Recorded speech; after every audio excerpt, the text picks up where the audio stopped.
Assalamualaikum warahmatullahi wabarakatuh.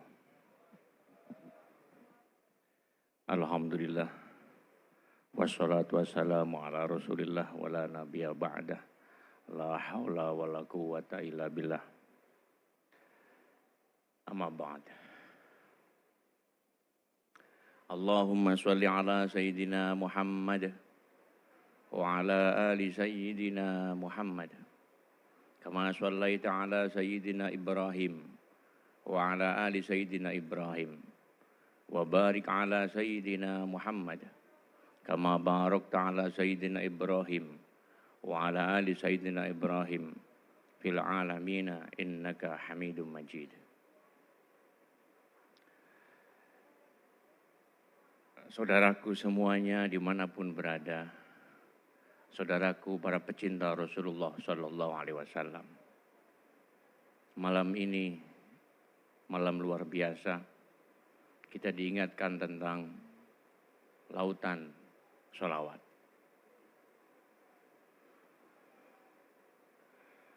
Mestinya siapapun, bahkan termasuk saya, tidak akan mungkin dapat menceritakan apa itu sholawat, karena sholawat berkaitan dengan Rasulullah Sallallahu Alaihi Wasallam. Kalau seorang bicara Rasulullah, maka dia hanya akan bicara dari salah satu sisi, salah satu angle yang tidak akan mungkin lengkap, utuh, apalagi sempurna. Bahkan Sayyidah Aisyah pernah ditanya, siapa sebenarnya Rasulullah? Sayyidah Aisyah menjawab, Rasulullah itu Al-Quran. Beliau adalah Al-Quran itu sendiri. Bayangkan, kita akan memahami Rasulullah sama saja dengan kita memahami seluruh isi Al-Quran. Dan kita tahu betapa sulitnya memahami Al-Quran. Bukan hanya kemampuan kedalaman berbahasa Arab, disiplin gramatika bahasa Arab, ilmu nahwu, ilmu sorof, ilmu mantik, badi' bayan, kiroahnya dan sebagainya. Tapi juga persoalan tentang hubungan ayat satu dengan yang lain, urusannya dengan hadisnya, urusannya dengan asbabun nuzulnya. Belum lagi sinaran-sinarannya dalam Al-Quran.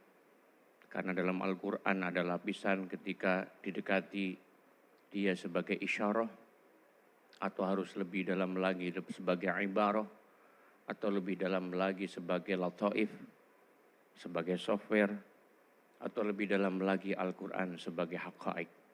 Maka bayangkan kita akan menyadari Muhammad secara hakiki itu bagaimana, betapa sulitnya. Ada banyak kitab yang menyajikan tentang kepribadian Rasulullah. Saya tidak perlu menyebutkan satu persatu jenis kitab yang menceritakan tentang riwayat sejarah kehidupan Rasulullah. Tapi berbagai macam pujian Rasulullah itu tidak pernah berhenti hanya dalam persoalan ungkapan kata-kata. Syekh Abdul Qadir Al-Jailani dalam Sirul Asrar ketika menempatkan muqaddimahnya menjelaskan tentang prinsip Muhammad bukan dalam pengertian Muhammad historis, bukan hanya dalam pengertian Muhammad ibnu Abdullah, tapi prinsip tentang Muhammad hakiki, Muhammad yang disebut sebagai awal dari segala realitas ketika sebelum semesta itu diwujudkan. Syekh Abdul Qadir menyebutnya dengan prinsip Nur Muhammad atau Hakikatul Muhammadiyah. Dan itulah insan kamil. Para hadirin dimanapun berada, Allahumma sholli ala Sayyidina Muhammad wa ala ali Sayyidina Muhammad. Ada banyak hadis yang menyebutkan tentang pentingnya sholawat. Salah satunya adalah tentang seorang manusia, seorang umat yang disebut paling bakhil adalah ketika disebutkan Nabi Muhammad SAW, tapi dia tidak bersolawat. Mari kita renungkan kenapa solawat begitu mendalam, begitu penting, bahkan prinsipnya itu tidak disadari oleh orang yang tidak mau bersolawat. Bahkan ada salah satu redaksi sholawat yang menyebutkan, kami sampaikan sholawat dan salam dengan bilangan orang-orang yang bersolawat kepadanya. Kami sampaikan sholawat dan salam kepada Nabi dalam bilangan orang-orang yang tidak bersolawat kepadanya. Kami sampaikan sholawat kepada Nabi dengan bilangan dedaunan yang ada di semesta. Kami sampaikan sholawat dan salam kepada Nabi dengan bilangan segenap butiran debu, butiran pasir, tetesan embun, segenap hujan dari awal bumi diciptakan hingga yaumil qiyamah. Ungkapan-ungkapan sholawat yang begitu mendalam, begitu ekspresif. Kenapa? Bagi umat Islam pasti sadar, salah satu contohnya adalah sholat tidak mungkin sah tanpa bacaan sholawat. Artinya sholawat begitu prinsip. Seorang khotib ketika membacakan khutbah dalam sholat Jumat tidak sah jika tidak membaca sholawat. Doa tidak akan kabul, tidak akan sampai ke hadirat Allah tanpa di dalamnya ada sholawat.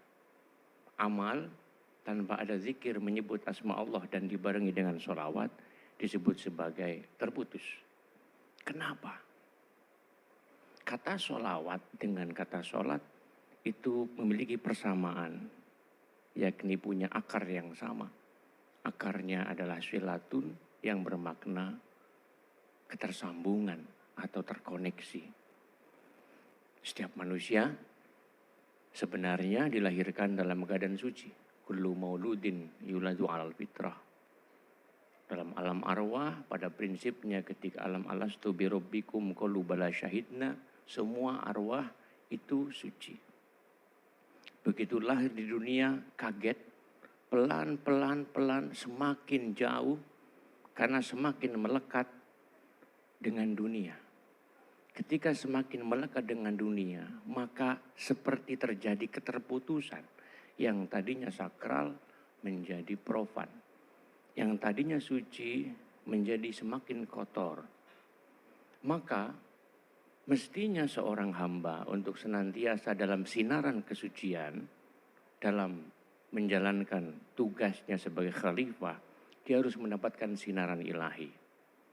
Tapi karena manusia begitu terbatas, tidak akan mungkin dapat menerima limpahan cahaya yang begitu luar biasa, kecuali melewati wasilah, melewati perantara. Dan perantara itu adalah Rasulullah SAW. Seorang mestinya sadar, dia tidak akan sampai kepada Allah kecuali lewat Muhammad SAW. Kita mengenal Islam, mengenal iman, bahkan mengenal asma Allah karena Muhammad. Kita bisa mengenal tentang tauhid karena Muhammad. Maka sebagian ulama menyebutkan di antara sholawat adalah ekspresi rasa syukur kepada Allah karena dihadirkannya sosok Muhammad SAW.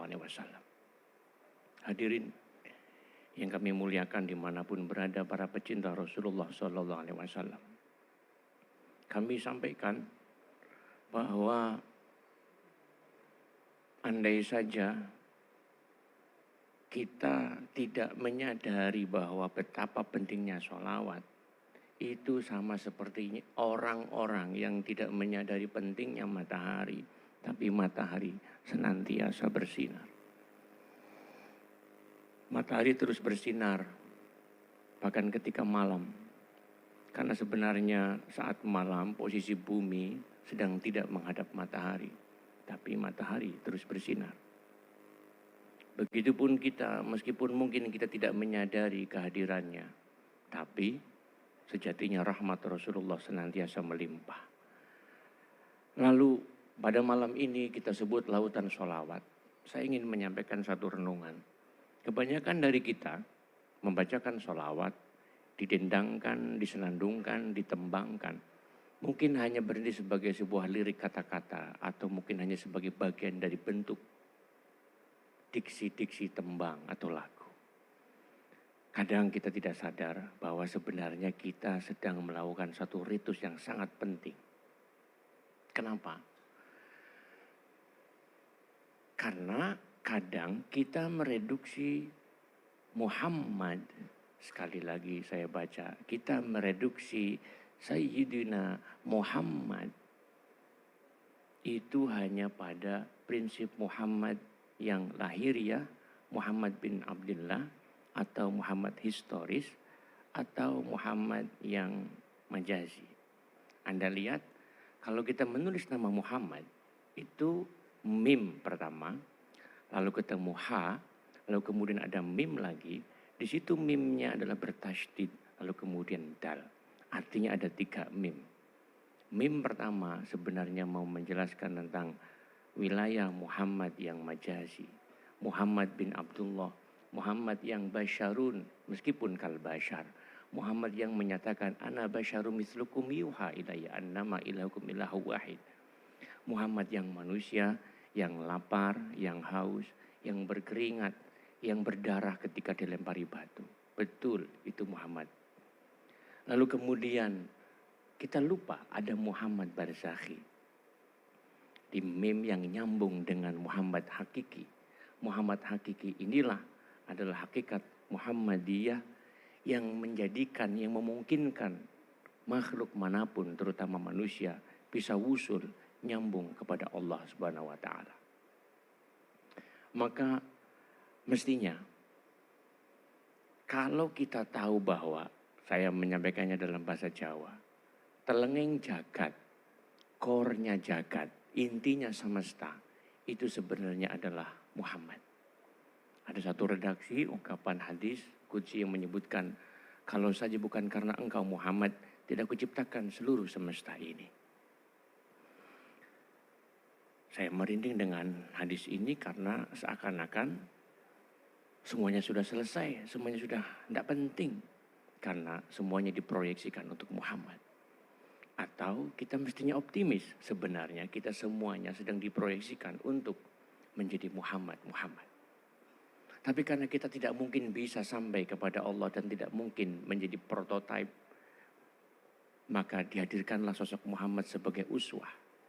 Tapi mestinya kita laqad kana lakum fi Rasulillah, bukan laqad kana lakum ala Rasulillah. Uswah Rasulullah itu ada pada di dalam diri Nabi. Sayangnya kita mengikuti Nabi itu adalah pada fisiknya saja. Kita mengikuti Nabi hanya pada fashionnya saja. Seakan-akan laqad kana lakum ala Rasulillah. Padahal yang diikuti adalah laqad kana lakum fi Rasulillah. Di kedalaman diri Nabi. Pada prinsip batinnya Nabi. Dimanapun Muhammad selalu ada. Lahiriahnya bisa berbeda-beda.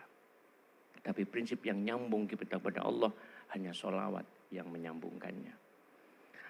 Kalau seluruh semesta karena Muhammad. Kalau seluruh semesta dihadirkan adalah karena dia Muhammad. Maka untuk ekspresi rasa syukur cinta kita kepada Muhammad. Sebenarnya seluruh semesta ini tidak lain adalah sholawat itu sendiri. Kalau Allah sampai menyatakan wa ma arsalnaka ila rahmatil alamin. Muhammad bukan sebagai rahmat, tapi Muhammad adalah rahmat itu sendiri. Di antaranya kita berharap rahmat itu adalah syafaat Rasulullah SAW. Bukan hanya syafaat ketika kelak wafat, bukan hanya syafaat ketika kelak di yaumil qiyamah, bukan hanya syafaat ketika di mahsyar, tapi juga syafaat kesadaran kita untuk menyadari Allah Subhanahu wa Ta'ala. Semoga kita semuanya adalah umat Muhammad. Allah marham umat Sayyidina Muhammad. Umat Muhammad yang mencintainya dan dicintai Muhammad. Kalimat terakhir adalah banyak orang yang ingin nyambung kepada Rasulullah dengan sholawat. Tapi anehnya